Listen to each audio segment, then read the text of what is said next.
Hello friends, welcome back to our channel. നമ്മൾ ഇന്ന് കാണാൻ പോകുന്നത് ബൊഗെയിൻവില്ല എന്ന മൂവിയാണ്. മൂവിയുടെ തുടക്കത്തിൽ തന്നെ കാണിക്കുന്നത് റോയ്സും റീത്തും സഞ്ചരിച്ചുകൊണ്ടിരുന്ന കാർ അപകടത്തിൽപ്പെടുന്നതാണ്. പിന്നീട് കാണിക്കുന്നത് വർഷങ്ങൾക്ക് ശേഷം കുട്ടിക്കാനം എന്ന് പറയുന്ന സ്ഥലമാണ്. റീത്തു തന്റെ രണ്ട് മക്കളെ സ്കൂളിൽ അയക്കാൻ വേണ്ടിയുള്ള തിരക്കിലായിരുന്നു.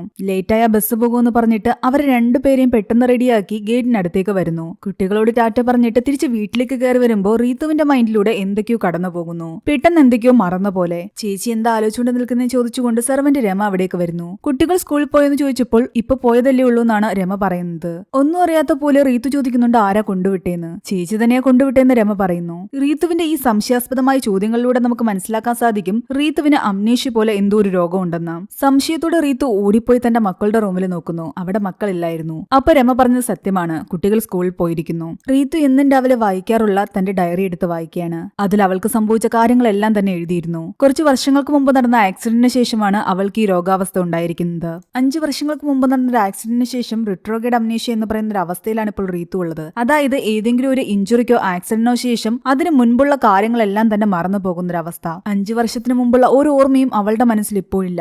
ഇതുപോലെ ഇടയ്ക്കിടയ്ക്ക് പെട്ടെന്ന് കാര്യങ്ങൾ മറന്നു പോവുകയും ചെയ്യും. റോയ്സും റീത്തുവും 2 മക്കളും വീട്ടിലെ വേലക്കാരി എല്ലാം അടങ്ങുന്നതായിരുന്നു അവളുടെ ലോകം. നല്ലപോലെ പെയിന്റ് ചെയ്തിരുന്ന റീത്തു ആകട്ടെ എപ്പോഴും വരച്ചിരുന്നത് ബൊഗെയിൻവില്ല പൂക്കൾ മാത്രമാണ്. ഡോക്ടറായ റോയ്സ് ഹോസ്പിറ്റലിലേക്ക് പോയി കഴിഞ്ഞാൽ റീത്തു തന്റെ പെയിന്റിംഗ് ജോലികളിലേക്ക് കടക്കും. അങ്ങനെ ഹോസ്പിറ്റലിലെത്തിയ റോയ്സിനോട് അവിടെ പുതുതായിട്ട് ജോലിക്ക് കയറിയ ഒരു ഡോക്ടർ ആളുടെ ഫാമിലിയെ പറ്റി എല്ലാം തന്നെ ചോദിക്കുന്നുണ്ട്. റോയ്സ് തന്റെ വൈഫ് റീത്തുവിന്റെ അവസ്ഥയെ പറ്റിയും സംസാരിക്കുന്നു. റീത്തുവിന്റെ ഈ ഒരു അവസ്ഥയൊക്കെ മാറിയിട്ട് എന്തെങ്കിലും ഈ ഒരു സ്റ്റേജിൽ നിന്ന് റിക്കവർ ആകുമെന്നാണ് റോയ്സിന്റെ പ്രതീക്ഷ. ചില ദിവസങ്ങളിൽ വീട്ടിലേക്ക് ചെല്ലുമ്പോൾ റീത്തു റോയ്സിനെ പോലും തിരിച്ചറിയാറില്ലായിരുന്നു. ആ ആക്സിഡന്റിന് ശേഷം അവർ ഹോസ്പിറ്റലിൽ കിടക്കുന്ന കാര്യത്തെപ്പറ്റി റോയ്സ് ആലോചിക്കുന്നു. ഡോക്ടർ മനു ഫിലിപ്പ് ആയിരുന്നു ഇവരുടെ ട്രീറ്റ്മെന്റ് നടത്തിയിരുന്നത്.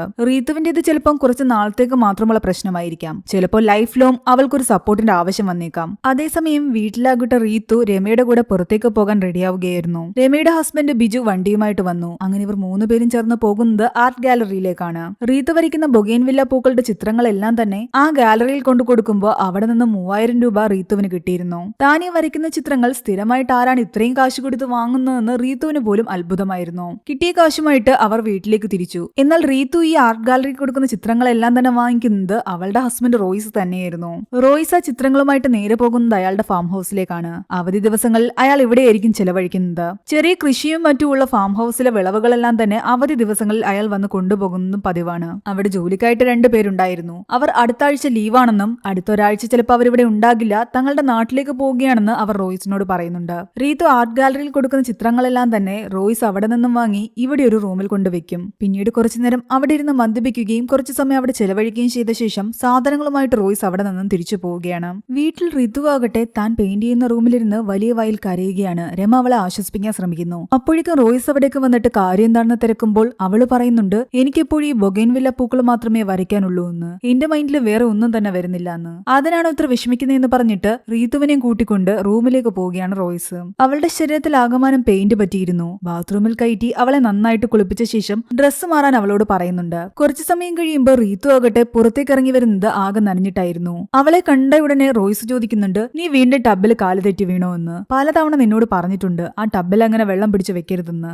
എന്നിട്ട് അവളുടെ തല നല്ലപോലെ ഒന്നുകൂടി റോയ്സ് തോർത്തി കൊടുക്കുകയാണ്. അവളോട് കുരിശു വരച്ച് കിടന്നോളാൻ പറഞ്ഞിട്ട് റോയ്സ് അവളുടെ ഫോൺ എടുത്ത് നോക്കുമ്പോൾ അതിലെല്ലാം തന്നെ അവള് വരച്ച ചിത്രങ്ങളുടെ ഫോട്ടോസ് ഉണ്ടായിരുന്നു. എല്ലാം തന്നെ ബൊഗെയിൻവില്ല. ഓരോ തവണയും താൻ എന്താണ് വരയ്ക്കുന്നതെന്ന് അറിയാൻ വേണ്ടിയാണ് അവളിങ്ങനെ ഫോട്ടോസ് എടുത്ത് വെച്ചിരുന്നത്. അതുകൊണ്ട് അതെല്ലാം തന്നെ റോയ്സ് ഡിലീറ്റ് ചെയ്ത് കളയുന്നു. കഴിഞ്ഞ തവണ എന്താണ് വരച്ചതെന്ന് അവൾക്ക് ഓർമ്മയുണ്ടെങ്കിൽ മാത്രമല്ലേ അവൾക്ക് ഇങ്ങനെ ഒരു വിഷമം വരൂ. രാത്രിയായപ്പോ റീത്തു റോയ്സിനോട് പറയുന്നുണ്ട് കുട്ടികൾ ഇതുവരെ ഉറങ്ങിയിട്ടില്ലെന്ന്. 2 പേരും ഫ്യൂച്ചറിൽ ആരാകണോ എന്നുള്ളൊരു ചിന്തയിലാണ്. എന്തായാലും 2ൽ ആരും തന്നെ ഡോക്ടർ ആവണമെന്ന് ഇതുവരെയും പറഞ്ഞിട്ടില്ല. രാത്രി കിടന്നുറങ്ങിയ ശേഷം ഇടയ്ക്ക് റീത്തു ഒന്ന് ഞെട്ടി എഴുന്നേൽക്കുന്നു. എന്തു പറ്റിയെന്ന് റോയ്സ് ചോദിക്കുമ്പോൾ റീത്തു പറയുന്നുണ്ട്, ഞാൻ ന്യൂസിൽ കണ്ടു പലയിടത്തും കള്ളന്മാര് കയറിയെന്ന്. ഇതുപോലെ ഒറ്റപ്പെട്ട വീട്ടിലൊക്കെ കയറുന്നത്, അതുകൊണ്ട് നമ്മളൊന്ന് സൂക്ഷിക്കുന്നത് നല്ലതാ. അവളിങ്ങനെ പേടിക്കുന്ന കണ്ടപ്പോൾ റോയ്സ് പറയുന്നുണ്ട്, അങ്ങനെ പേടിക്കേണ്ട കാര്യമില്ല, ഒരു കാര്യം ചെയ്യാം, ഞാൻ അവിടെ ഒരു CCTV ഇൻസ്റ്റാൾ ചെയ്യാമെന്ന്. പിറ്റേന്ന് പള്ളിയിൽ പോയ ശേഷം തിരിച്ചു വരുന്ന വഴിക്ക് റോയ്സ് റീത്തുവിനോട് പറയുന്നുണ്ട് ഇന്ന് CCTV ഇൻസ്റ്റാൾ ചെയ്യാൻ ആൾക്കാർ വരുമെന്ന്. അവര് വീട്ടിൽ ചെന്നപ്പോഴേക്കും അവരവിടെ വെയിറ്റ് ചെയ്ത് നിൽപ്പുണ്ടായിരുന്നു. അവരെ അകത്തേക്ക് ക്ഷണിച്ച ശേഷം റീത്തുവിനോട് റോയ്സ് പറയുന്നുണ്ട് ഇവർക്ക് കുടിക്കാൻ ജ്യൂസ് എടുക്കാൻ. ഇവരെയൊക്കെ കണ്ടപ്പോഴേക്കും റീത്തുവിന്റെ അവസ്ഥ വളരെ മോശമായി മാറിയിരുന്നു. അവള് ജ്യൂസ് എടുക്കാൻ ചെന്നിട്ട് ആകെ ബ്ലാങ്ക് ആയിട്ട് നിൽക്കുകയാണ്. പെട്ടെന്ന് അവിടെ ഉണ്ടായിരുന്ന കത്തി എടുത്തിട്ട് ഈ ആൾക്കാരുടെ നേരെ അലറാൻ തുടങ്ങി. CCTV ഇൻസ്റ്റാൾ ചെയ്യാൻ വന്നവരെല്ലാം തന്നെ ശരിക്കും പേടിച്ചു. കത്തി താഴെയിടാൻ എത്ര പറഞ്ഞിട്ടും അവള് കേട്ടില്ല. അവസാനം അവളുടെ മുഖമടച്ചൊരു അടി കൊടുക്കേണ്ടി വരികയാണ് റോയ്സിന്. ബോധം കിട്ടി വീണ അവളെ എടുത്ത് ബെഡിൽ കൊണ്ടു കടത്തുന്നു. അവിടെ ഉള്ളവരെല്ലാം തന്നെ ആകെ പേടിച്ചിരുന്നു. നിങ്ങൾ പേടിക്കേണ്ട കാര്യമില്ല, ഇത് അവളുടെ ഒരു അവസ്ഥയാണെന്നാണ് റോയ്സ് പറയുന്നത്. അങ്ങനെ അവർ CCTV എല്ലാം ഇൻസ്റ്റാൾ ചെയ്തിട്ട് പോയി. അന്ന് രാത്രി അർദ്ധരാത്രിയിൽ എന്തോ ഒരു സൗണ്ട് കേട്ടിട്ട് റീത്തു ഉറക്കമുണർന്നു. പതിയെ ഫ്ലാഷ് ലൈറ്റ് ഇടിച്ച് നോക്കുമ്പോൾ അവൾ കാണുന്നത് തലയിൽ നിന്ന് രക്തം വാർന്ന നിലയിൽ കിടക്കുന്ന റോയ്സിനെയാണ്. നിലവിളിക്കാൻ തുടങ്ങിയതും അവളെ ബാക്കിൽ നിന്ന് ആരോ ആക്രമിക്കുന്നു. അതൊരു കള്ളനായിരുന്നു. പിന്നീട് കാണിക്കുന്നത് 2 ദിവസം കഴിഞ്ഞിട്ട് ഹോസ്പിറ്റലിലുള്ള മറ്റേ ഡോക്ടറോട് റോയ്സ് തന്റെ മുറിവിനെ പറ്റി സംസാരിക്കുന്നതാണ്. ഇത് ഡ്രസ് ചെയ്യട്ടെ എന്ന് ചോദിക്കുമ്പോൾ വേണ്ടാന്ന് തന്നെയാണ് റോയ്സ് പറയുന്നത്. റീത്തു കണ്ടാ പേടിക്കും. അന്ന് ഞാൻ അതുകൊണ്ടാണ് ഡ്രസ് ചെയ്യാതിരുന്നത്. കള്ളം കയറിയത് പോലീസിൽ കംപ്ലൈന്റ് ചെയ്തില്ലെന്ന് ചോദിക്കുമ്പോൾ വീട്ടിൽ നിന്നും കള്ളനൊന്നും മോഷ്ടിച്ചുകൊണ്ടൊന്നും പോയിട്ടില്ല, അതുകൊണ്ടാ കംപ്ലൈന്റ് ചെയ്യാൻ നിൽക്കാഞ്ഞതെന്നാണ് റോയ്സ് പറയുന്നത്. അന്ന് റോയ്സ് ബിജുവിന്റെ കാറിലാണ് വീട്ടിലേക്ക് തിരിച്ചു വരുന്നത്. നമ്മുടെ കാർ എവിടെയെന്ന് ചോദിക്കുമ്പോൾ അത് സർവീസിന് കൊടുത്തുവെന്നാണ് റോയ്സ് റീത്തുവിനോട് പറയുന്നത്. പിന്നീട് കാണിക്കുന്നത് റീത്തു പതിവിൽ നിന്നും വ്യത്യസ്തമായിട്ട് ബൊഗൈൻവില്ല പൂക്കൾക്ക് പകരം സൂര്യകാന്തി പൂക്കൾ വരയ്ക്കുന്നതാണ്. അങ്ങനെ അതിന്റെ ഫോട്ടോ എടുത്ത ശേഷം റീത്തു ലിവിംഗ് റൂമിലേക്ക് വരുന്നു. തനിക്ക് നല്ല തലവേദനിക്കുന്നു എന്ന് പറഞ്ഞതും രമ അവൾക്കൊരു ചായ എടുക്കാൻ പോകുന്നു. ആ സമയത്ത് TV കാണുകയായിരുന്നു റീത്തു. അതിലാകട്ടെ ഒരു പൊളിറ്റീഷ്യന്റെ മകള് മിസ്സിംഗ് ആയ കേസിനെ പറ്റി സംസാരിക്കുകയാണ്. കോളേജ് ഹോസ്റ്റലിന്റെ അടുത്ത് നിന്നുമാണ് ചായ എന്ന ഈ പെൺകുട്ടിയെ കാണാതായിരിക്കുന്നത്. രമ അവിടേക്ക് വരുമ്പോൾ റീത്തു പറയുന്നുണ്ട്, ഈ പെൺകുട്ടിയെ ഞാൻ എവിടോ കണ്ടിട്ടുണ്ട്, എനിക്ക് ഈ പെൺകുട്ടിയെ നന്നായിട്ട് അറിയാം. നമ്മൾ ഇന്നലെ മാർക്കറ്റിൽ പോയ സമയത്ത് ഈ പെൺകുട്ടിയുടെ ഫോട്ടോയുമായിട്ടൊരു പോലീസുകാരി പലരോടും ചോദിക്കുന്നുണ്ടായിരുന്നു എവിടെയെങ്കിലും ഈ പെൺകുട്ടിയെ കണ്ടിട്ടുണ്ടോ എന്ന്. ചേച്ചിയോടും ആ പോലീസുകാർ ചോദിച്ചിരുന്നു. പക്ഷേ ചേച്ചി ഈ പെൺകുട്ടിയെ അറിയില്ല എന്നാണ് അന്നേരം പറഞ്ഞത്. ഈ സംഭവങ്ങളൊന്നും തന്നെ റീത്തുവിന് ഓർമ്മയില്ലായിരുന്നു. അവൾ അപ്പോഴും പറഞ്ഞുകൊണ്ടിരിക്കുകയാണ് ഈ പെൺകുട്ടിയെ ഞാൻ എവിടോ കണ്ടിട്ടുണ്ടെന്ന്. അവളുടെ മനസ്സിലൂടെ ആ പെൺകുട്ടി ഒരു സൂര്യകാന്തി പാടത്തിന് നടുക്ക് നിൽക്കുന്ന ഓർമ്മകൾ കടന്നു പോവുകയാണ്. കുറച്ചു കഴിയുമ്പോൾ തന്റെ ബ്രേസ്ലെറ്റ് കാണുന്നില്ല എന്ന് പറഞ്ഞിട്ട് റീത്തു അവിടെ എല്ലാം അന്വേഷിക്കുന്നു. രമയും കൂടി ചേർന്ന് അന്വേഷിച്ചെങ്കിലും എവിടെ നിന്നും അത് കാണുന്നില്ല. റോയ്സ് തനിക്ക് ഗിഫ്റ്റ് ചെയ്തതാണെന്നാണ് അവള് പറയുന്നത്. അന്ന് റോയ്സ് വീട്ടിലേക്ക് വന്നപ്പോൾ റീത്തു ഒരുപാട് സന്തോഷത്തിലായിരുന്നു. കാരണം പതിവിൽ നിന്ന് വ്യത്യസ്തമായിട്ട് അവളന്ന് സൂര്യകാന്തി പൂക്കളായിരുന്നല്ലോ വരച്ചിരുന്നത്. അത് കണ്ടപ്പോൾ റോയ്സിനും ഒരുപാട് സന്തോഷമായി. കൂടാതെ അവൾ 2 ചിത്രങ്ങൾ കൂടി വരച്ചിരിക്കുന്നു. ഒന്നൊരു മുയലിന്റെയും മറ്റത് വവ്വാലിന്റെയും ചിത്രമായിരുന്നു. ആ മുയലിന്റെയും വവ്വാലിന്റെയും ചിത്രം നമുക്ക് കുട്ടികളുടെ റൂമിൽ വെക്കാമെന്നാണ് അവൾ പറയുന്നത്. അങ്ങനെ വൈകുന്നേരം കുട്ടികൾ വരുമ്പോൾ സർപ്രൈസ് ആയിട്ട് അവരുടെ റൂമിൽ ആ ചിത്രങ്ങൾ വെച്ച് അവൾ കാണിക്കുകയും ചെയ്യുന്നു. അവർക്ക് 2 പേർക്കും അത് ഒരുപാട് ഇഷ്ടമായിരുന്നു. പിറ്റേന്ന് കുട്ടികൾ സ്കൂളിൽ പോകുന്ന സമയത്ത് റോയിച്ചനും അവർക്ക് ടാറ്റ കൊടുക്കാൻ ആ ഗേറ്റിന്റെ അടുത്ത് വന്ന് നിൽപ്പുണ്ടായിരുന്നു. കുറെ സമയം കഴിയുമ്പോൾ അവിടേക്ക് ഒരു പോലീസ് ഓഫീസർ വരുന്നു. ഡേവിഡ് കോശി എന്നായിരുന്നു അയാളുടെ പേര്. റീത്തുവിന്റെ ഒരു ഫോട്ടോയുമായിട്ട് ഈ സ്ത്രീയെ അറിയുമെന്ന് ചോദിച്ചിട്ടാണ് അവിടേക്ക് വന്നത്. ഇതിന്റെ വൈഫാണെന്ന് റോയ്സ് പറയുന്നു. ഞങ്ങൾക്ക് അവരുമായിട്ട് സംസാരിക്കണമെന്ന് പറഞ്ഞിട്ട് അവർ അകത്തേക്ക് കയറുകയാണ്. റീത്തുവിനെ അവളുടെ തന്നെ ഫോട്ടോ കാണിച്ചിട്ട് ചോദിക്കുന്നുണ്ട്, ഇത് നിങ്ങൾ തന്നെയല്ലേന്ന്. ഇത് ഞാനാ, പക്ഷെ എവിടെ നിന്ന് കിട്ടിയെന്നാണ് അവൾ ചോദിക്കുന്നത്. മരീൻ കോളേജിന്റെ ഹോസ്റ്റലിന്റെ അടുത്ത് നിന്നാണ് ഈ ഫോട്ടോ കിട്ടിയിരിക്കുന്നത്. അറിയാവുന്ന ആരെങ്കിലും അവിടെ പഠിക്കുന്നു എന്ന് ചോദിക്കുമ്പോൾ തനിക്കറിയാവുന്ന ആരും പഠിക്കുന്നില്ല എന്നാണ് അവൾ പറയുന്നത്. പിന്നെ എന്തിനാ അവിടെ പോയി എന്ന് അവർ ചോദിക്കുന്നു. ഞാൻ അതിനവിടെ പോയോ എന്ന് അവൾ തിരിച്ചു ചോദിക്കുന്നു. ഇവര് ചോദിക്കുന്നു ഒന്നും തന്നെ റീത്തുവിന് മനസ്സിലാകുന്നുണ്ടായിരുന്നില്ല. എന്നിട്ട് അവർ ഛായ എന്ന് പറയുന്ന ആ പെൺകുട്ടിയുടെ ഫോട്ടോ കാണിക്കുന്നു. ഈ പെൺകുട്ടിയെ അറിയാമോ എന്ന് ചോദിക്കുമ്പോൾ എവിടെയെ കണ്ടിട്ടുണ്ടെന്ന് റീത്തു പറയുന്നു. നന്നായിട്ട് ഓർക്കുന്നു പറയുമ്പോൾ അവൾ ആകെ പാനിക്കാകാൻ തുടങ്ങി. അപ്പോഴേക്കും റോയ്സ് ഡേവിഡിനെ വിളിച്ചുകൊണ്ട് മാറ്റി നിർത്തി സംസാരിക്കുന്നു. റീത്തുവിന്റെ അവസ്ഥയെല്ലാം തന്നെ പറഞ്ഞു മനസ്സിലാക്കുന്നു. നിങ്ങൾ അവളോട് ഇങ്ങനെ പ്രഷർ ചെയ്ത് ചോദിച്ചിട്ട് കാര്യമില്ല. അവൾക്ക് അമ്നേഷ്യമുള്ളത് കാരണം പലതും ഓർമ്മയുണ്ടാകാറില്ല. ഒരു കാര്യം ചെയ്യും, നാളെ വൈഫിനെയും കൂട്ടി പോലീസ് ക്ലബ്ബ് വരെ വരാനാണ് ഡേവിഡ് പറയുന്നത്. വരുമ്പോൾ അവരുടെ മെഡിക്കൽ റെക്കോർഡ്സും കൊണ്ടുവരണം. പിറ്റേന്ന് പറഞ്ഞ പോലെ റീത്തുവിനെയും കൂട്ടി റോയ്സ് അവിടെ എത്തി. അവർ വീണ്ടും റീത്തുവിനെ ആ ചായയുടെ പിക്ചർ കാണിച്ചിട്ട് ഈ കുട്ടിയെക്കുറിച്ചുള്ള കാര്യങ്ങൾ ഓർമ്മ വന്നോ എന്ന് ചോദിക്കുന്നു. അവൾ പറയുന്നുണ്ട്, തന്റെ ഓർമ്മയിൽ ഈ പെൺകുട്ടിയെ ഞാൻ കാണുന്നത് ആ ഹോസ്റ്റലിന്റെ ഫ്രണ്ടിൽ വെച്ചിട്ടാണ്. ആ പെൺകുട്ടി ഏതോ ഒരു സ്ത്രീയുമായിട്ട് സംസാരിച്ചു നിൽക്കുന്നതായിട്ടാണ് എന്റെ ഓർമ്മ. ആ സ്ത്രീ രമയാണെന്ന് തോന്നുന്നു. ഇത് കേട്ടതും അവർ രമയെ അവിടേക്ക് വിളിപ്പിക്കുന്നു. ആ സമയത്ത് റോയ്സ് റീത്തുവിനോട് പറയുന്നുണ്ട്, നീ എന്തിനാ ആവശ്യമില്ലാതെ രമയുടെ പേര് ഇതിലേക്ക് വലിച്ചഴിക്കുന്നതെന്ന്. ഇതൊക്കെ ചിലപ്പോൾ നിന്റെ തോന്നലായിരിക്കും. ഉറപ്പില്ലാത്ത ഒരു കാര്യവും പറയാൻ നിൽക്കരുത്. സംശയത്തിന്റെ പേരിൽ വെച്ചിട്ട് രമയെ വിളിച്ചത് തന്നെ അബദ്ധമായി പോയി. രമയെ അവർ ചോദ്യം ചെയ്യുമ്പോൾ രമ പറയുന്നുണ്ട്, അന്നത്തെ ദിവസം താൻ അവിടെ ഇല്ലായിരുന്നുവെന്ന്. അവരുടെ ഒരു ബന്ധുവിന്റെ കല്യാണത്തിന് അവർ മറ്റൊരു സ്ഥലത്തേക്ക് പോയിരുന്നതാണ്. ബിജുവിനോട് ചോദിക്കുമ്പോഴും അയാളും അത് തന്നെയാണ് പറയുന്നത്. അവർ 2 പേരും അന്നത്തെ ദിവസം ആ വീട്ടിലില്ലായിരുന്നു. പിന്നീട് റോയ്സ് ഇവരോട് പറയുന്നുണ്ട്, റീത്തുവിന് കൂട്ടായിട്ട് 4 വർഷം മുമ്പ് വന്നതാണ് രമ. സ്ഥിരമായിട്ട് കാണുന്നുണ്ട് രമയും ബിജുവിനെയും അവൾ ഓർത്തിരിക്കാറുണ്ട്. റീത്തു പറയുന്നത് വലിയ കാര്യമായിട്ട് എടുക്കേണ്ടതില്ല. അവൾക്ക് എല്ലാ കാര്യങ്ങളും ഓർമ്മയുണ്ടാകാറില്ല. ഓർക്കാൻ പറ്റാത്ത ചില കാര്യങ്ങളിൽ അവൾ അവളുടെ തന്നെ മനസ്സിൽ ക്രിയേറ്റ് ചെയ്യുന്ന കുറച്ച് കാര്യങ്ങളുണ്ട്. അതായിരിക്കും നിങ്ങളോട് പറയുന്നത്. അത് യഥാർത്ഥത്തിൽ സത്യമാവണമെന്നുമില്ല. അങ്ങനെയായിരിക്കും അവൾ ഇപ്പോൾ രമയെക്കുറിച്ച് പറഞ്ഞതും. റീത്തുവിന്റെ വീട്ടിലെ CCTV വിഷ്വൽസ് നോക്കിയ ഈ പോലീസുകാർക്ക് മനസ്സിലായിരുന്നു അവിടെ കള്ളൻ കയറിയെന്ന്. എന്തുകൊണ്ട് നിങ്ങൾ കംപ്ലൈന്റ് ചെയ്തില്ല എന്ന് ചോദിക്കുമ്പോൾ റോയ്സ് പറയുന്നുണ്ട്, ഒന്നും തന്നെ മോഷണം പോയില്ല, അതുകൊണ്ടാ കംപ്ലൈന്റ് ചെയ്യാഞ്ഞതെന്ന്. ചായ പൊളിറ്റീഷ്യന്റെ മകളായതുകൊണ്ട് തന്നെ ഡേവിഡിനും സംഘത്തിന് നല്ല പ്രഷർ ഉണ്ടായിരുന്നു. അവരുടെ കയ്യിൽ ആകെയുള്ള ലീഡാകട്ടെ ചായയെ ഹോസ്റ്റലിൽ നിന്നും പോകുന്ന വഴിക്ക് നമ്മുടെ റീത്തു ഫോളോ ചെയ്യുന്നതും. റീത്തുവിൽ നിന്നല്ലാതെ ഈ കേസ് മുന്നോട്ട് പോകില്ല. എന്നാൽ റീത്തുവിന്റെ കണ്ടീഷൻ വെച്ചിട്ട് അവളോട് കൂടുതൽ കാര്യങ്ങൾ ചോദിച്ചിട്ടും കാര്യമില്ല എന്നാണ് റോയ്സ് പറയുന്നത്. എന്നാൽ ഒരു ക്രിമിനൽ സൈക്കോളജിസ്റ്റിനെ കൊണ്ടുവന്ന് അവരുടെ സഹായത്തോടു കൂടി റീത്തുവിനോട് സംസാരിക്കാമെന്ന് ഡേവിഡ് പറയുന്നു. ഇന്ന് തന്നെ സംസാരിക്കുന്നു റോയ്സ് ചോദിക്കുമ്പോൾ ഡേവിഡ് പറയുന്നുണ്ട്, ഇന്ന് വേണ്ട, കാരണം നിങ്ങളുടെ വൈഫ് പറഞ്ഞു കുട്ടികൾ സ്കൂളിൽ നിന്ന് വരാറായി, വീട്ടിൽ ആരുമില്ല എന്ന്. തൽക്കാലം അതുകൊണ്ട് നിങ്ങൾ 2 പേരും വീട്ടിലേക്ക് പോയിക്കോ. നാളെ നമുക്കൊരു ക്രിമിനൽ സൈക്കോളജിസ്റ്റിനെ കൂട്ടിയിട്ട് റീത്തുവിനോട് സംസാരിക്കാം. അത് സമ്മതിച്ച് അവിടെ നിന്ന് ഇറങ്ങാൻ തുടങ്ങിയ റോയ്സ് ആകട്ടെ തിരിഞ്ഞു നിന്ന് ഡേവിഡിനോട് പറയുന്നുണ്ട്, സാറിനോട് ഒരു കാര്യം പറയാനുണ്ട്. എനിക്കും റീത്തുവിനും കുട്ടികളില്ല. അത് അവളുടെ ഒരു ഹാലുസിനേഷൻ മാത്രമാണ്. അവളുടെ ലോകത്ത് മാത്രമാണ് ആ കുട്ടികളുള്ളത്. ഇത് കേട്ടതും ഡേവിഡ് ഞെട്ടി. ഇതിൽ നിന്നും അയാൾക്ക് മനസ്സിലായി നേരത്തെ റോയ്സ് പറഞ്ഞ കാര്യങ്ങൾ സത്യമാണെന്ന്. രമയുടെ കാര്യവും റീത്തു ഇങ്ങനെ വെറുതെ പറഞ്ഞത് തന്നെയാണ്. അന്ന് ഡേവിഡ് ഈ കേസിനെ പറ്റി സംസാരിച്ചുകൊണ്ടിരിക്കുന്നതിനിടയ്ക്ക് അവിടുത്തെ സ്റ്റേഷനിലെ പോലീസുകാരനോട് പറയുന്നുണ്ട്, ഈ നാട്ടിൽ നിന്നും വേറെ പെൺകുട്ടികളെ കാണാതായിട്ടുണ്ടോ എന്ന് കണ്ടെത്തണം. മാത്രമല്ല ടൂറിസ്റ്റുകളായിട്ട് വന്ന പെൺകുട്ടികൾ മിസ്സിംഗ് ആയിട്ടുണ്ടോ എന്നും കണ്ടെത്തണം. എന്നിട്ട് അയാൾ അവിടെ തന്നെയുള്ള ഒരു ക്രിമിനൽ സൈക്കോളജിസ്റ്റ് മീര എന്ന് പറയുന്ന പെൺകുട്ടിയെ കാണുന്ന കാര്യവും സംസാരിക്കുന്നു. പിന്നീട് കാണിക്കുന്നത് മീര എന്ന് പറയുന്ന ക്രിമിനൽ സൈക്കോളജിസ്റ്റിന്റെ വീടാണ്. അച്ഛൻ മാത്രമേ ഉണ്ടായിരുന്നുള്ളൂ അവൾക്ക്. അവൾ രാവിലെ തന്നെ ഡേവിഡ് വിളിച്ച പ്രകാരം പോലീസ് ക്ലബിലേക്ക് ചെല്ലുന്നു. അവര് റീത്തുമായിട്ട് സംസാരിക്കുന്നുണ്ട്. കൂടാതെ റീത്തുവിന്റെ ഫോൺ ചെക്ക് ചെയ്യുമ്പോൾ റീത്തു അങ്ങോട്ട് പല കാര്യങ്ങളും റെക്കോർഡ് ചെയ്ത് വെച്ചിരിക്കുന്നതായിട്ടും കാണുന്നു. ഈ ചായ മിസ്സായ ടൈമിലെയോ അതിനുശേഷമോ ഉള്ള റെക്കോർഡിംഗ്സ് ഒന്നും തന്നെ അവളുടെ ഫോണിലുണ്ടായിരുന്നില്ല. അതെന്താ അന്നൊന്ന് റെക്കോർഡ് ചെയ്യാനെന്ന് ചോദിക്കുമ്പോൾ തനിക്ക് അറിയില്ല എന്നാണ് റീത്തു പറയുന്നത്. റീത്തു പതിവായി ഡയറി എഴുതാറുണ്ടായിരുന്നു. ഇമ്പോർട്ടന്റ് ആയിട്ടുള്ള കാര്യങ്ങളെല്ലാം കുറിച്ചു വെക്കും. അവളുടെ ലാസ്റ്റ് ഉണ്ടായിരുന്ന റെക്കോർഡിംഗ് ഇങ്ങനെയായിരുന്നു: ഞാനിന്ന് പതിവിലും വ്യത്യസ്തമായിട്ട് ബൊഗൈൻവില്ല പൂക്കൾക്ക് പകരം സൺഫ്ലവർ ആണ് വരച്ചത്. അത് കണ്ടിട്ട് റോയിച്ചൻ എന്നെ ഒരുപാട് അപ്രീഷിയേറ്റ് ചെയ്തു. ഇത് കേട്ടിട്ട് മീര അവളോട് വീണ്ടും ചായയെ പറ്റി ഒന്നുകൂടെ ആലോചിച്ചു നോക്കാൻ പറയുന്നു. റീത്തു പറയുന്നു, ചായ എന്ന് പറയുന്ന പെൺകുട്ടിയുടെ മിസ്സിംഗ് ന്യൂസ് ടിവിയിൽ കണ്ടതായി ഞാൻ ഓർക്കുന്നു. അതിനുശേഷമാണ് ആ സൂര്യകാന്തി പൂക്കളുടെ പടം വരച്ചതെന്ന് മീര ചോദിക്കുമ്പോൾ റീത്തു തിരിച്ചു ചോദിക്കുന്നത് അതും ഈ കേസും തമ്മിൽ എന്തെങ്കിലും ബന്ധമുണ്ടോ എന്നാണ്. എന്നാൽ ബന്ധമുണ്ടെന്നാണ് ഡേവിഡ് പറയുന്നത്. കാരണം മിസ്സിംഗ് ആകുന്ന ദിവസം ചായ ധരിച്ചിരുന്നത് ഈ സൂര്യകാന്തി പൂക്കളുള്ള ഷർട്ടായിരുന്നു. ഒരു പക്ഷേ റീത്തു അന്ന് ചായയെ കണ്ടതുകൊണ്ടാകാം അന്ന് റീത്തു ബൊഗൈൻവില്ല പൂക്കൾക്ക് പകരം ഈ സൂര്യകാന്തി പൂക്കൾ വരച്ചത്. പോലീസുകാർ CCTV പരിശോധിച്ചതിൽ നിന്നും റീത്തു 7 തവണ ആ ഒരു ഹോസ്റ്റലിന്റെ അടുത്ത് പോയിട്ടുണ്ടായിരുന്നു. അവസാനമായിട്ട് അവൾ പോയതിന്റെ അന്നാണ് ചായയെ കാണാതായത്. അന്ന് ചായ ഒരു സ്ത്രീയുമായിട്ട് സംസാരിക്കുന്നു എന്ന് റീത്തു പറഞ്ഞില്ലേ, അത് ശരിക്കും രമയല്ലായിരുന്നു, അത് റീത്തു തന്നെയായിരുന്നു എന്നാണ് പോലീസുകാർ പറയുന്നത്. റീത്തുവിന് ഒന്നും ഓർത്തെടുക്കാൻ പറ്റുന്നുണ്ടായിരുന്നില്ല. ആകെ കൺഫ്യൂഷനായി അവൾ റോയ്സിന്റെ കൂടെ വീട്ടിലേക്ക് പോകുന്നു. അതിനിടെ അവിടെ അടുത്തുള്ള ഒരു പാലത്തിന്റെ താഴെയുള്ള വെള്ളത്തിൽ നിന്നും ഒരു ബോഡി കണ്ടെടുക്കുന്നു. ആ ബോഡിയുടെ കൂടെ ഒരു ബ്രേസ്ലെറ്റ് കൂടി അവർ കണ്ടെടുക്കുന്നുണ്ട്. ഇവിടെ റീത്തുവും രമയും സംസാരിച്ചുകൊണ്ട് നിൽക്കുകയായിരുന്നു. ഓൺലൈനിൽ നിന്ന് തനിക്ക് പുതുതായിട്ട് കിട്ടിയ ചെരുപ്പ് രമയാകട്ടെ റീത്തുവിനെ കാണിക്കുകയാണ്. എനിക്ക് ഓൺലൈനിൽ നിന്ന് ഒരു സാധനം വാങ്ങണമെന്ന് റീത്തു പറയുമ്പോൾ ചേച്ചിക്ക് പുതിയ ബ്രേസ്ലെറ്റ് വാങ്ങാനാണോ എന്ന് രമ ചോദിക്കുന്നു. അതെന്താ നീ അങ്ങനെ ചോദിച്ചാൽ, എന്റെ ബ്രേസ്ലെറ്റിന് എന്തു പറ്റി, അതൊന്ന് കാണാതെ പോയതല്ലേ, അത് ഇതുവരെയും കണ്ടുകിട്ടിയില്ലല്ലോ എന്നാണ് രമ പറയുന്നത്. നമുക്ക് ഒന്നുകൂടി ഒന്ന് അന്വേഷിച്ചു നോക്കാം. അന്ന് നിങ്ങൾ ഹോസ്പിറ്റലിലൊക്കെ പോയിരുന്നില്ലേ, ചിലപ്പോൾ കാറിൽ എവിടെങ്കിലും വെച്ച് മിസ്സായതാകാം. അങ്ങനെ കാറ് മുഴുവൻ പരിശോധിച്ചെങ്കിലും ബ്രേസ്ലെറ്റ് കിട്ടിയില്ല.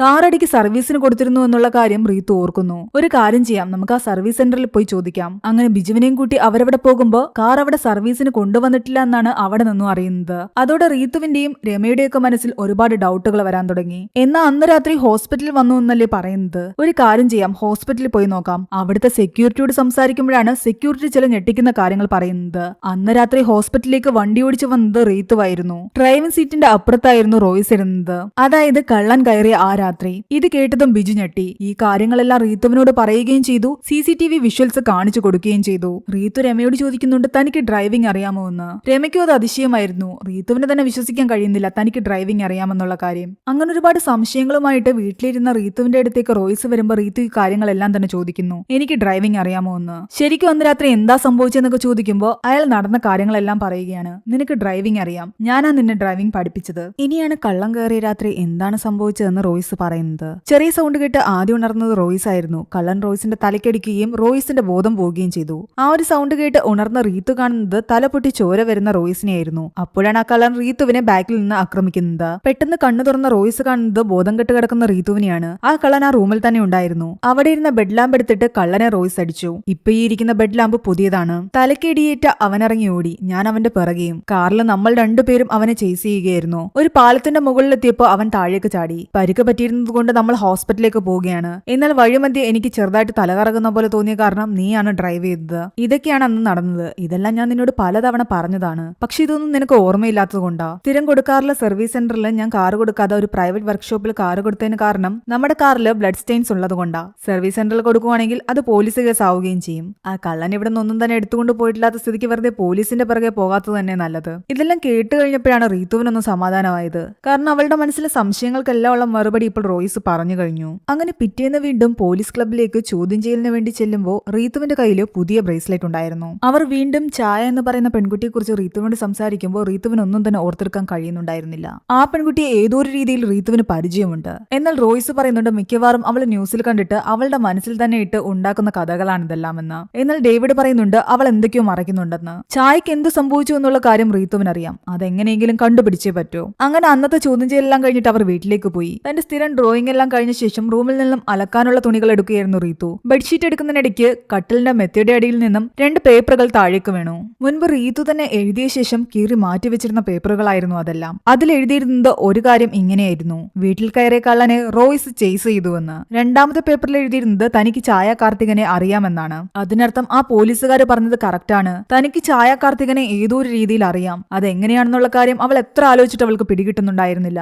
അവൾ തന്നെ എഴുതി വെച്ച പേപ്പറുകൾ തന്നെയായിരുന്നു ഇത്. പിറ്റേന്ന് വീണ്ടും ഡേവിഡ് റീത്തുവിന്റെ വീട്ടിലെത്തി. ഇത്തവണ ഒരു ഫോട്ടോ കാണിച്ചിട്ട് ചോദിക്കുന്നുണ്ട് ഈ ആളെ അറിയുമോ എന്ന്. ഇടയ്ക്ക് പാലത്തിന്റെ അടിയിൽ നിന്നും ഒരു ഡെഡ് ബോഡി കിട്ടിയിരുന്നില്ലേ, അയാളുടെ ഫോട്ടോ ആയിരുന്നു അത്. തനിക്ക് അറിയില്ല എന്നാണ് റീതു പറയുന്നത്. റീത്തുവിന്റെ ബ്രേസ്ലെറ്റ് എന്തോ മിസ്സിംഗ് ആണെന്ന് ഇടയ്ക്ക് പറഞ്ഞിരുന്നില്ലേ, അത് ഇതാണെന്ന് ചോദിക്കുമ്പോൾ ഇല്ല, എന്റെ ബ്രേസ്ലെറ്റ് എന്റെ കയ്യിൽ തന്നെ ഉണ്ടെന്നാണ് റീതു പറയുന്നത്. ഡേവിഡിന് ആകെ വട്ടെടുക്കുന്നുണ്ടായിരുന്നു. ആ സമയത്ത് പെട്ടെന്ന് റീതു പറയുന്നുണ്ട് കുട്ടികൾ വന്നു, ഞാൻ പോയി വിളിച്ചിട്ട് വരാമെന്ന്. റീതു എവിടുന്ന് മാറിയതും റോയ്സ് എല്ലാ കാര്യങ്ങളും പറയുന്നു. സാറിന്റെ കയ്യിലിരിക്കുന്ന ഈ ബ്രേസ്ലെറ്റ് അവളുടേത് തന്നെയാ. ഈ ഫോട്ടോയിൽ കാണുന്ന ആള് തന്നെയാണ് അന്ന് ഇവിടെ കയറിയ കള്ളനും. ഞങ്ങൾ അന്ന് ഇവിടെ നിന്ന് ഒന്നും മിസ്സായിട്ടില്ല എന്നാണ് വിചാരിച്ചത്. എന്നാൽ പിന്നീട് മനസ്സിലായത് റീതുവിന്റെ ബ്രേസ്ലെറ്റ് ആ കള്ളൻ എടുത്തുകൊണ്ട് പോയെന്ന്. ആനിവേഴ്സറിക്ക് ഞാൻ ഗിഫ്റ്റ് ചെയ്തതായതുകൊണ്ട് തന്നെ റീതു വല്ലാണ്ട് പാനിക് ആകുന്നുണ്ടായിരുന്നു അത് കാണാഞ്ഞിട്ട്. അതുകൊണ്ട് അതുപോലെ പുതിയ ഒരെണ്ണം ഞാൻ വാങ്ങിക്കൊടുത്തു. ഓർമ്മ അധികം നിൽക്കാത്ത കാരണം തന്റെ ബ്രേസ്ലെറ്റ് ഓൾറെഡി മിസ്സായിരുന്നു എന്നുള്ള കാര്യം പോലും അവൾ മറന്നുപോയിരുന്നു. റീതുവിന്റെ ലോകം തന്നെ വേറെയാണ്. അവളുടെ ലോകത്ത് അവൾ എന്തൊക്കെയാ കാണുന്നതെന്നും കേൾക്കുന്നതെന്നും അവൾക്ക് മാത്രമേ അറിയൂ. CCTVയിൽ കള്ളം പോയതിനു പുറകെ നിങ്ങൾ എങ്ങോട്ടാ പോയെന്ന് ഡേവിഡ് ചോദിക്കുമ്പോൾ റോയ്സ് പറയുന്നുണ്ട് ഞങ്ങൾക്ക് 2 പേർക്കും ചെറിയ പരിക്കുകൾ ഉണ്ടായിരുന്നു, ഹോസ്പിറ്റലിൽ പോയതാണെന്ന്. പിന്നീട് കാണിക്കുന്നത് ഉറക്കമെഴുന്നേറ്റ റീതു ആകട്ടെ കുളിക്കാൻ ചെന്ന് നിൽക്കുമ്പോൾ അവളുടെ ശരീരത്തിലെല്ലാം തന്നെ അവിടെ ഇവിടെയും വല്ലാതെ റെഡ് കളറിലുള്ള പാടുകളുണ്ട്.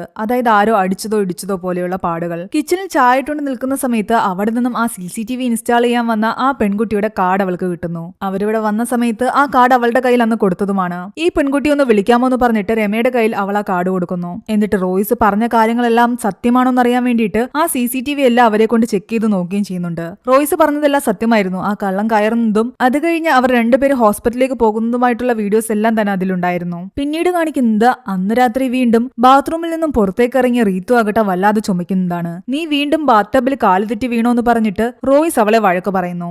എത്ര തവണ നിന്നോട് പറഞ്ഞിട്ടുണ്ട് ആ ടബില് വെള്ളം പിടിച്ച് വെക്കരുതെന്ന്. പിറ്റേന്ന് റോയ്സ് വീണ്ടും പോലീസ് ക്ലബ്ബിൽ ചെല്ലുമ്പോഴാകട്ടെ ഡേവിഡ് അയാളോട് പറയുന്നുണ്ട് നിങ്ങളുടെ വൈഫിനെ ഞങ്ങൾ മനഃപൂർവ്വം ബുദ്ധിമുട്ടിക്കുന്നതല്ല. ഛായ കാർത്തികനെ പോലെ തന്നെ കാണാതായ മറ്റു 2 പെൺകുട്ടികൾ കൂടിയുണ്ട്, ത്രിഷികയും ജെനിഫറും. ഋതുവിനെ ആ ഫോട്ടോസ് കാണിക്കുമ്പോൾ തനിക്ക് ആ 2 പെൺകുട്ടികളെയും അറിയില്ല എന്നും കണ്ടതായിട്ട് ഒരു ഓർമ്മയില്ലെന്നുമാണ് ഋതു പറയുന്നത്. എന്നാൽ കണ്ടുകൊണ്ടിരിക്കുന്ന പ്രേക്ഷകർക്ക് മനസ്സിലാവും ആ 2 പെൺകുട്ടികളുടെയും ടീഷർട്ടിലുണ്ടായിരുന്ന പടം തന്നെയായിരുന്നു നേരത്തെ ഋതു വരച്ചിരുന്ന ആ വവ്വാലിന്റെയും മുയലിന്റെയും പടം. തൽക്കാലം ഋതുവിനെ പറഞ്ഞുവിട്ട ശേഷം അവർ നേരെ പോകുന്നത് ഋതുവിന്റെ കണ്ടീഷൻ സിവിയർ ആകുമ്പോൾ അവളെ കൊണ്ടുപോകാറുള്ള ഹോസ്പിറ്റലാണ്. അവിടുത്തെ ഡോക്ടറിനോട് സംസാരിച്ച് റീതു അവിടെ വരുമ്പോൾ താമസിക്കുന്ന റൂമും അവർ കാണുന്നു. ആ റൂമിന്റെ ജനലിനപ്പുറത്ത് ബൊഗെയിൻ വില്ല പൂക്കൾ ഉണ്ടായിരുന്നു. ഒരു പക്ഷേ റീതു ഇവിടെ വന്ന് താമസിച്ചിരുന്ന ഓർമ്മയ്ക്കായിരിക്കാം ആ ബൊഗെയിൻ വില്ല പൂക്കൾ എപ്പോഴും വരയ്ക്കുന്നത്. എന്നാൽ ഇവിടെ വരുന്ന സമയത്തൊന്നും റീതു അധികം വയലന്റ് ആകാറില്ല എന്നാണ് ഡോക്ടർ പറയുന്നത്. ഈ 3 പെൺകുട്ടികളെ റീതു കണ്ടിരിക്കാൻ സാധ്യതയുണ്ടോ എന്ന് ഡോക്ടറിനോട് ചോദിക്കുമ്പോൾ എനിക്കതൊന്നും അറിയില്ല എന്നുള്ള രീതിയിൽ അയാൾ ദേഷ്യത്തിൽ സംസാരിക്കുന്നു. റീതുവിനെ ഹിപ്നോട്ടൈസ് ചെയ്യുമോ എന്ന് അവർ ചോദിക്കുമ്പോൾ ഡോക്ടർ പറയുന്നുണ്ട് സിറ്റുവേഷൻ സിവിയർ ആണെങ്കിൽ ഞാൻ ചെയ്യാറുണ്ടെന്ന്.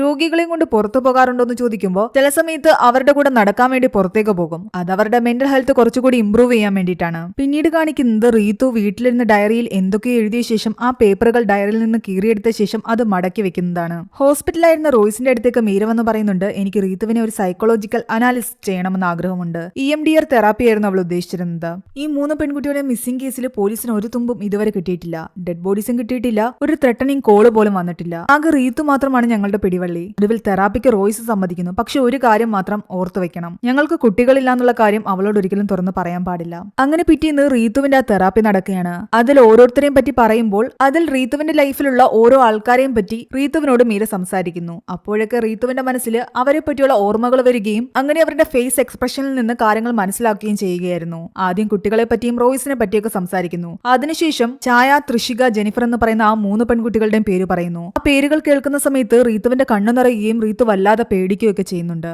ഇതിൽ നിന്നും അവർക്ക് ഉറപ്പായി റീതുവിന് ആ പെൺകുട്ടികളുമായിട്ട് എന്തോ ഒരു കണക്ഷൻ ഉണ്ടെന്ന്. ആ പെൺകുട്ടികളെ കാണാതായ സ്ഥലത്തെല്ലാം തന്നെ റീതുവിനെ കൊണ്ടുപോകണമെന്ന് അവർ പറയുകയാണ്. അങ്ങനെ അവിടെ എല്ലായിടത്തും പോയെങ്കിലും റീതുവിന് ഒന്നും തന്നെ ഓർമ്മ വരുന്നുണ്ടായിരുന്നില്ല. അവസാനം റീതുവിന്റെ പെയിന്റിംഗ് വിൽക്കുന്ന ആർട്ട് ഗാലറിയിൽ എത്തുമ്പോഴാണ് മീര അറിയുന്നത് അവളുടെ പെയിന്റിംഗ് എല്ലാം ഇവിടെ നിന്നും വാങ്ങിച്ചുകൊണ്ടിരിക്കുന്നത് അവളുടെ ഹസ്ബൻഡ് റോയ്സ് തന്നെയാണെന്ന്. അതിനെപ്പറ്റി സംസാരിക്കാൻ വേണ്ടിയിട്ട് റോയ്സിനെ അപ്പൊ തന്നെ കാണാൻ മീര തീരുമാനിക്കുകയാണ്. അയാൾ ആ സമയത്ത് അയാളുടെ ഫാം ഹൗസിലായിരുന്നു ഉണ്ടായിരുന്നത്. മീര അവിടെ എത്തി റോയ്സിനോട് സംസാരിക്കുന്നു. ആ പെയിന്റിംഗിന്റെ കാര്യത്തിൽ നിങ്ങൾ എന്താ ചെയ്തുകൊണ്ടിരിക്കുന്നതെന്ന് ചോദിക്കുമ്പോൾ റോയ്സ് പറയുന്നുണ്ട് അവളുടെ ഒരു സന്തോഷത്തിന് വേണ്ടിയിട്ടാണ് ഞാനത് കാശ് കൊടുത്ത് വാങ്ങുന്നത്. ഞാൻ 4000 രൂപയ്ക്ക് അത് ആർട്ട് ഗാലറിയിൽ നിന്ന് വാങ്ങും. ഗാലറിയിലുള്ള ആള് 3000 രൂപ അവൾക്ക് കൊടുക്കുകയും ചെയ്യും. ഇതിൽ അയാൾ അയാൾക്ക് ബെനിഫിറ്റ് 1000 രൂപയാണ്. അങ്ങനെ വാങ്ങിയ പെയിന്റിംഗ്സ് എല്ലാം തന്നെ ഇവിടെ ഈ റൂമിലുണ്ടെന്ന് പറഞ്ഞിട്ട് ആ റൂമും അയാൾ കാണിച്ചു കൊടുക്കുന്നു. ഫാം ഹൗസിന്റെ ജനാലയുടെ പുറത്തും അതേ ബൊഗൈൻ വില്ല പൂക്കൾ മീര കാണുന്നുണ്ട്. ഇത് നിങ്ങളുടെ സ്വന്തം പ്രോപ്പർട്ടിയാണോ എന്ന് മീര ചോദിക്കുമ്പോൾ റോയ്സ് പറയുന്നുണ്ട് തന്റെ വല്യപ്പച്ചൻ പുത്തമ്പറമ്പിൽ ദേവസ്യ തനിക്ക് എഴുതി തന്ന പ്രോപ്പർട്ടിയാണെന്ന്. എല്ലാ കുട്ടികൾക്കും അവരുടെ അച്ഛനായിരിക്കും ഹീറോ, എന്നാൽ എനിക്ക് എന്റെ വല്യപ്പച്ചനാണ് ഹീറോ.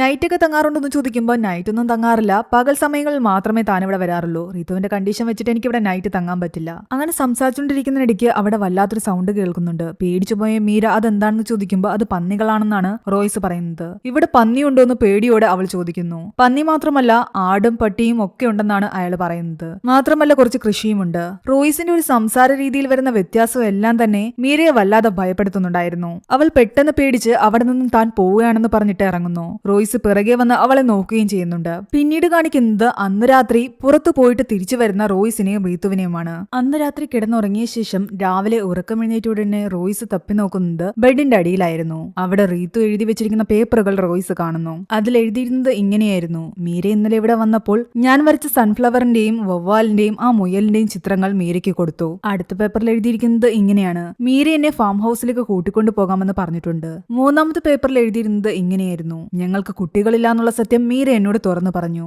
ആ ഒരു പേപ്പർ മാത്രം മാറ്റിയ ശേഷം ബാക്കി 2 പേപ്പറുകളും റോയ്സ് ആ ബെഡിനടിയിൽ തന്നെ വെക്കുന്നു. കുറച്ചു കഴിയുമ്പോൾ റീത്തു എഴുന്നേറ്റിരുന്ന ആ ബെഡിന്റെ അടിയിൽ നിന്നും പേപ്പറുകൾ എടുക്കുന്നു. താൻ എഴുതി വെച്ച കാര്യങ്ങൾ എന്തൊക്കെയായിരുന്നു എന്ന് ഓർത്തെടുക്കാനായിരുന്നു അവൾ അവിടെ തന്നെ അത് വെച്ചിരുന്നത്. അതിൽ മീര കൊണ്ടുപോയ ചിത്രത്തിന്റെ കാര്യവും അവൾ തന്നെ ഫാം ഹൗസിലേക്ക് കൂട്ടിക്കൊണ്ടു പോകാമെന്ന് പറഞ്ഞ കാര്യം മാത്രമേ ഉണ്ടായിരുന്നുള്ളൂ. ഫാം ഹൗസ് എന്നുള്ള കാര്യം വായിച്ചപ്പോൾ തന്നെ അവൾക്ക് വല്ലാതെ വോമിറ്റ് ചെയ്യാൻ വരുന്നുണ്ടായിരുന്നു. പെട്ടെന്ന് ഫോൺ എടുത്ത് മീരയെ വിളിക്കുന്നു. എന്നാൽ എത്ര വിളിച്ചിട്ടും മീരയെ കിട്ടുന്നുണ്ടായിരുന്നില്ല. പുറത്തോട്ട് ഇറങ്ങി വരുമ്പോഴാകട്ടെ റോയ്സ് കുട്ടികളുടെ റൂമിൽ നിൽക്കുന്നു. ഇവിടെ നീ വരച്ചു വെച്ചിരുന്ന ചിത്രങ്ങൾ എവിടെയെന്ന് ചോദിക്കുമ്പോൾ അത് രണ്ടും മീര കൊണ്ടുപോയി എന്നാണ് റീത്തു പറയുന്നത്.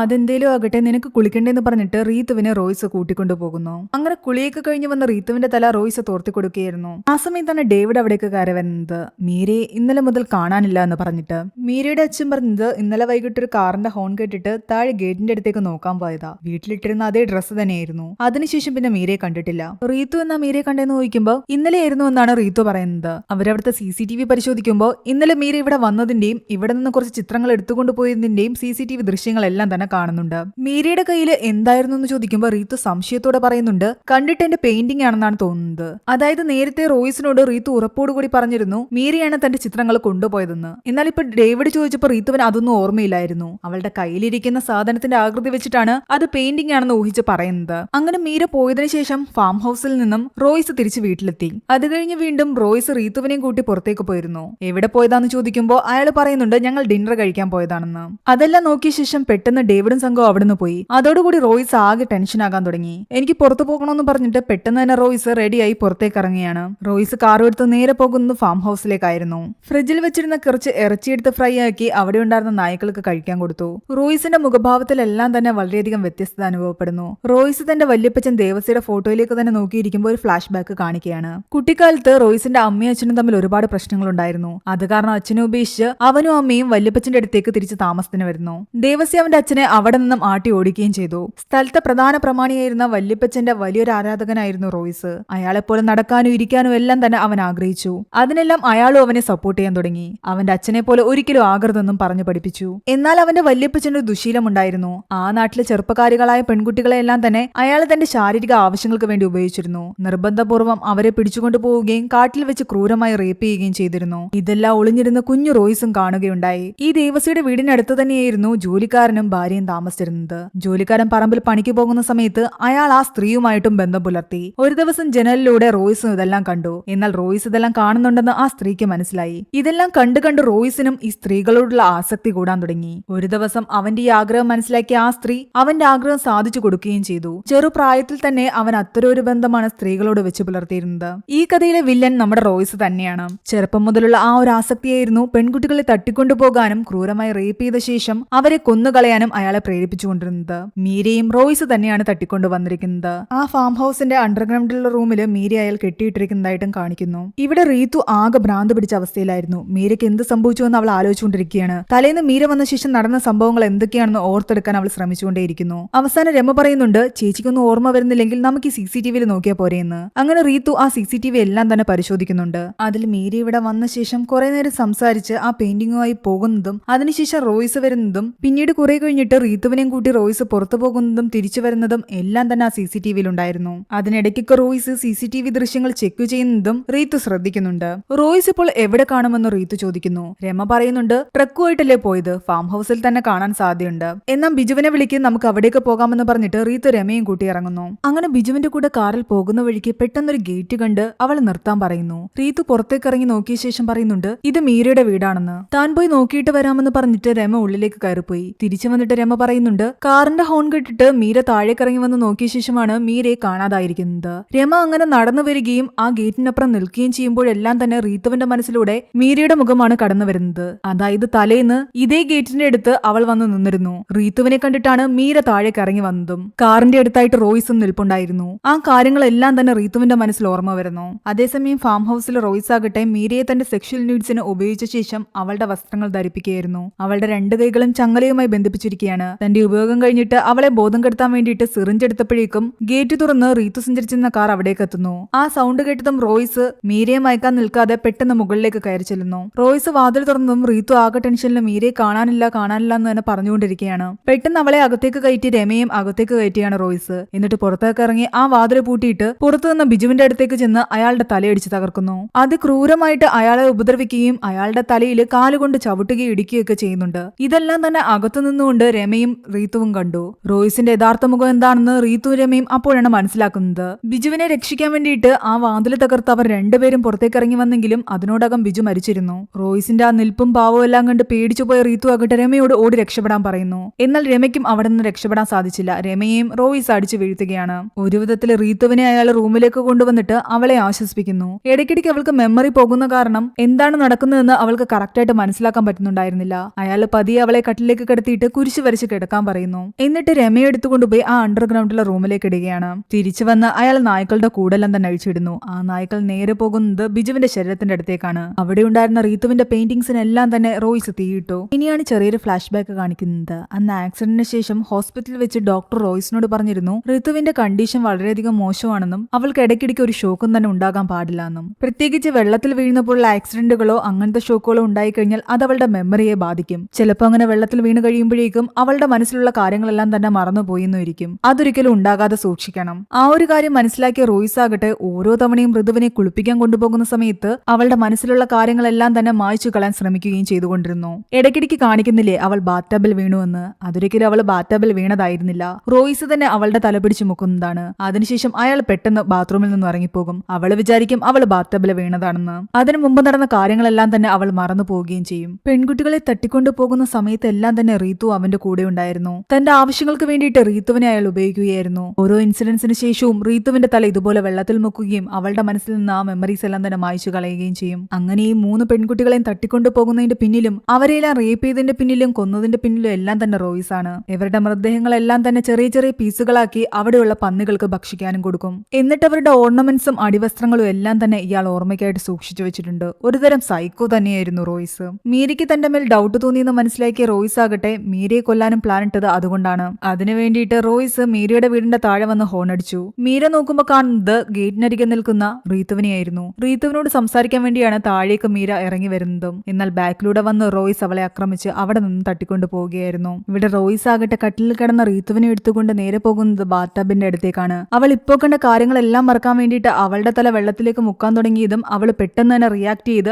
അവനെ ആ വെള്ളത്തിലേക്ക് തള്ളിയിടുന്നു. റീത്തു അവിടെ നിന്നും പുറത്തേക്കോടി രക്ഷപ്പെടാൻ ശ്രമിക്കുകയാണ്. അവിടെ ഇരുന്ന് തോക്കു എടുത്തുകൊണ്ട് റോയ്സ് അവളുടെ പിറകെ തന്നെ കൂടി. താൻ വളർത്തിയിരുന്ന നായ്ക്കളെയും റീത്തുവിന്റെ പുറകെ റോയ്സ് വിട്ടിട്ടുണ്ടായിരുന്നു. പേടിച്ചോടിയ റീത്തു നേരെ പോയി വീഴുന്നത് അവിടെയുള്ളൊരു കുളത്തിലാണ്. വെള്ളത്തിൽ വീണതോടുകൂടി അവളുടെ ചില ഓർമ്മകളെല്ലാം തന്നെ നശിച്ചു പോയിരുന്നു. എന്താണ് സംഭവിച്ചുകൊണ്ടിരിക്കുന്നതെന്ന് ഓർത്തെടുക്കാൻ അവൾ കഷ്ടപ്പെടുകയാണ്. റോയ്സ് റീത്തുവിനെയും കൂട്ടി തിരിച്ച് വീട്ടിലേക്ക് വരുന്നു. നേരെ അണ്ടർഗ്രൗണ്ടിലുള്ള ആ റൂമിലേക്കാണ് പോകുന്നത്. നിന്നെ ഇതൊന്നും ഞാൻ കാണിക്കണ്ടെന്ന് ആദ്യം വിചാരിച്ചതാ. പിന്നെ നീ ഇതൊക്കെ കണ്ടാലും നാളെ ആവുമ്പോ ഇതെല്ലാം മറന്നുപോകും. അതുകൊണ്ട് വലിയ പ്രശ്നമില്ല. പക്ഷെ എന്നാലും ഒരു കാര്യമുണ്ട്. ഈ കാണുന്ന കാര്യങ്ങളുടെയൊക്കെ പേടി നിന്റെ മനസ്സിൽ കിടക്കും. ആരെങ്കിലുമൊക്കെ എന്തെങ്കിലും ഇതിനെപ്പറ്റി സംസാരിക്കുന്ന സമയത്ത് ആ പേടി നിന്റെ മുഖത്തും വരും. അതുകൊണ്ട് തൽക്കാലം ഇവിടെ നടക്കുന്ന കാര്യങ്ങളൊന്നും നീ കാണാൻ നിൽക്കണ്ട. ഈ സിറിഞ്ച് എടുത്ത് സ്വയം ശരീരത്തിൽ കുത്തിവെക്കുന്നതാ നല്ലത്. അവളെ ഒരിടത്തേക്ക് ഇരുത്തിയിട്ട് ഒരു സിറിഞ്ച് എടുത്ത് അവളുടെ നേരെ നീട്ടുന്നു. അവൾ സ്വന്തം ശരീരത്തിൽ അത് കുത്തിവെക്കാൻ പേടിച്ചു നിന്നതും റോയ്സ് അവളെ ഭീഷണിപ്പെടുത്തുന്നു. ദേഷ്യം വന്ന റീത്തു ആകട്ടെ ആ സിറിഞ്ച് എടുത്ത് അവന്റെ കാലിൽ തന്നെ കുത്തുകയാണ്. എന്നാൽ മരുന്ന് ഉള്ളിലേക്ക് കയറിയിട്ടുണ്ടായിരുന്നില്ല. റോയ്സ് തന്റെ കാലിൽ നിന്നും അത് വലിച്ചൂരിയതും പെട്ടെന്ന് ബാക്കിൽ കിടന്നിരുന്ന മീര അവനെ ആക്രമിക്കുന്നു. അവന്റെ കഴുത്തിലൂടെ ചങ്ങലയിട്ട് കുരുക്കിയ ശേഷം റീത്തുവിനോട് മീര വിളിച്ചു പറയുന്നുണ്ട് 100 ഡയൽ ചെയ്യാൻ. റീത്തു മുകളിലേക്ക് ഓടാൻ തുടങ്ങിയപ്പോഴേക്കും റോയ്സ് തന്റെ കയ്യിലുണ്ടായിരുന്ന തോക്കെടുത്ത് അവളുടെ തലക്കെറിഞ്ഞു വീഴ്ത്തുന്നു. പിന്നീട് കുറെ നേരം റോയ്സും മീരയും തമ്മിൽ വലിയൊരു മൽപ്പിടുത്തമാണ് നടക്കുന്നത്. അങ്ങോട്ടും ഇങ്ങോട്ടും അടികൂടിക്കൊണ്ടിരിക്കുന്നതിനിടെ റീത്തുവിന് ബോധം തെളിയുകയും അവളുടെ കയ്യിലെ ആ തോക്ക് തടയുകയും ചെയ്യുന്നു. തോക്ക് ചൂണ്ടി നിന്ന റീത്തുവിനോട് റോയ്സ് പറയുന്നുണ്ട്, ഞാനൊന്നും ചെയ്തിട്ടില്ല, ഇവൾ നമ്മളെയും നമ്മുടെ കുട്ടികളെയും കൊല്ലാൻ വന്നതാണ്, നീ അവളെ വെടിവെക്കാൻ. ഇത് കേട്ടതും റീത്തുവിന്റെ മനസ്സിലൂടെ എന്തൊക്കെയോ കടന്നു പോകുന്നു. കുട്ടികളെ പറ്റി എന്തോ ഒരു കാര്യം മീര പറഞ്ഞതായിട്ട് അവൾക്ക് ഓർമ്മ വരുന്നു. അന്ന് വീട്ടിൽ വന്നപ്പോ തങ്ങൾക്ക് കുട്ടികളില്ലാന്നാണ് മീര പറഞ്ഞത്. ആ കാര്യം ഓർമ്മ വന്നതോടുകൂടി ഇവിടെ തന്നെ ചതിച്ചുകൊണ്ടിരിക്കുന്നത് റോയ്സ് ആണെന്നുള്ള കാര്യവും റീത്തുവിന് ഓർമ്മ വന്നു. അവൾ രണ്ടും കൽപ്പിച്ച് റോയ്സിന്റെ നേരെ തോക്ക് ചൂണ്ടിക്കൊണ്ട് പറയുന്നുണ്ട്, നമുക്ക് കുട്ടികളില്ലാന്ന്. എന്നിട്ട് അയാളുടെ ഷോൾഡറിലേക്ക് ഷൂട്ട് ചെയ്യുകയും ചെയ്യുന്നു. കുറച്ച് കഴിയുമ്പോഴേക്കും ഡേവിഡും സംഘവും വന്നിട്ട് അവരെ രക്ഷിച്ചുകൊണ്ട് പോവുകയാണ് അവിടെ നിന്ന്. ഇനി മീര പറയുന്ന കാര്യങ്ങളാണ് കാണിക്കുന്നത്. മീരയ്ക്ക് റോയ്സിനെ ഡൗട്ട് തോന്നാൻ ഒരുപാട് കാര്യങ്ങളുണ്ടായിരുന്നു. റോയ്സിന്റെ ഫാം ഹൗസിൽ ചെന്ന സമയത്ത് അവിടെ കണ്ട ബൊഗെയിൻവില്ലയും റീത്ത് വരയ്ക്കുന്ന ചിത്രങ്ങളും തമ്മിലെല്ലാം തന്നെ ബന്ധമുണ്ടായിരുന്നു. മാത്രമല്ല കാണാതായ കുട്ടികളുടെ ഡ്രസ്സിലുണ്ടായിരുന്ന ചിത്രങ്ങൾ തന്നെയാണ് റീത്ത് വരച്ചിരുന്നത്. ഫാം ഹൗസിന്റെ അന്തരീക്ഷവും റോയ്സിന്റെ ബിഹേവിയറിലും എല്ലാം തന്നെ എന്തൊക്കെയോ ഡൗട്ടുകൾ അന്നേ തന്നെ മീരയ്ക്ക് തോന്നിയിരുന്നു. അന്ന് രാത്രി തന്നെ ആ ഫാം ഹൗസ് സെർച്ച് ചെയ്യണമെന്ന് പറഞ്ഞ് സാറിനെ ഫോൺ ചെയ്യാനിരുന്ന സമയത്താണ് താഴെ ആ കാറിന്റെ ഹോണടി കേൾക്കുന്നതും ഞാൻ താഴേക്ക് ഇറങ്ങി ചെല്ലുന്നതും. റോയ്സിന്റെ ഫാം ഹൗസ് പരിശോധിച്ചിൽ നിന്നും ഇതിനോടകം 13 പെൺകുട്ടികളെ അയാൾ തട്ടിക്കൊണ്ടുവന്നിരുന്നു. അതിൽ 12 പേര് മരിച്ചിരിക്കുന്നു. അയാൾ തട്ടിക്കൊണ്ടുവന്ന ഒരു പെൺകുട്ടി തന്നെയാണ് ഈ റീത്തുവും. റീത്തുവിന്റെ യഥാർത്ഥ പേര് എസ്തർ എന്നാണ്. നിങ്ങളെയും റോയ്സ് തട്ടിക്കൊണ്ടു വരുന്ന വഴിക്കാണ് ആ ആക്സിഡന്റ് സംഭവിക്കുന്നത്. ആക്സിഡന്റിന് ശേഷം നിങ്ങളുടെ ഓർമ്മ നഷ്ടപ്പെട്ടതോടുകൂടി അത് അവൻ യൂസ് ചെയ്യുകയായിരുന്നു. വെള്ളത്തിൽ മുക്കിക്കഴിഞ്ഞാൽ റീത്തുവിന്റെ ഓർമ്മകൾ നഷ്ടപ്പെടുമെന്ന് മനസ്സിലാക്കിയതോടുകൂടി ഓരോ ക്രൈം ചെയ്തതിനു ശേഷവും അവളെ ഇതുപോലെ വെള്ളത്തിൽ മുക്കി അവളുടെ ഓർമ്മകൾ നശിപ്പിച്ചുകൊണ്ടേയിരുന്നു. ഇതെല്ലാം കേട്ട് ആകെ തകർന്നിരിക്കുകയായിരുന്നു റീത്തു. അങ്ങനെ ഈ കേസെല്ലാം സോൾവ് ആയ ശേഷം കുറച്ച് ദിവസങ്ങൾ കഴിഞ്ഞ് റീത്തു ജയിലിലേക്ക് ചെല്ലുന്നുണ്ട്. വെടികൊണ്ടെങ്കിലും റോയ്സ് മരിച്ചിട്ടുണ്ടായിരുന്നില്ല. റോയ്സിനോട് അവൾ അവസാനമായിട്ട് പറയുന്നത് ഇങ്ങനെയായിരുന്നു, നിന്റെ ഓർമ്മകൾ മരവിക്കാൻ ഞാൻ പ്രാർത്ഥിക്കാം, കുരിശും വരച്ച് നീ കടന്ന് ഉറങ്ങിക്കൊള്ളാൻ. അത്രയും പറഞ്ഞിട്ട് അവിടെ നിന്ന് അവൾ തിരിച്ചു പോകുന്നിടത്താണ് ഈ ഒരു മൂവി അവസാനിക്കുന്നത്. ഈ മൂവിയുടെ സ്റ്റോറി എങ്ങനെയുണ്ടായിരുന്നു നിങ്ങൾ താഴെ കമന്റ് ചെയ്യുക. എക്സ്പ്ലനേഷൻ ഇഷ്ടപ്പെട്ടെങ്കിൽ വീഡിയോ ലൈക്ക് ചെയ്യാനും ചാനൽ സബ്സ്ക്രൈബ് ചെയ്യാനും മറക്കണ്ട.